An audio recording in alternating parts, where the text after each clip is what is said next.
Hello guys, आज होता आपल्या व्हिडिओचा डे 14. मग काय झालो तिघं पण रेडी आणि निघालो कॅफेवर जायला. कॅफेवरती आलो आणि लगेच आलो हर्षभाईची. तर हर्षभाईला भेटलो, त्याला बोललो अरे या काय करतस? तो बोलला थांब तुला फटाक्या वाजवून दाखवते. त्याला बोललो बघू दे कशी चालते तुझी बंदूक त्याने दाखवली, चालून कडकच वाजत होती. मग ही बघा आपल्या सारल गावातल्या ऋषिकेश भाईची जोडी. ते जोडीला बघितलं, मग आलो आपल्या कॅफेची इथं आणि तिथं पण बघितलं तर सगळ्याच बैलगाड्या. मग समजलं मला आज आहे बैल प्रतिपदा. मग काय सगळ्यांनी आणले होते त्यांचे बैल इथं. मग ते बैल बघितले, सगळ्या गाड्या बघितल्या, जामच गर्दी झाली होती चोंडी नाक्यावर.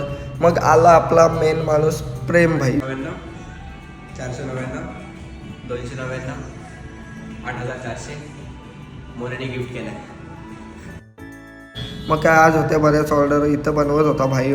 सगळ्या ऑर्डर झाल्या बनवून, मस्तपैकी ऑर्डर चालूच होत्या कंटिन्यू. मग काय निघालो घरी जायला निघालो. शटर लावला आणि गावात आल्यावर परत काय लावायच्या होत्या फटाकड्या, भेटते होत्या.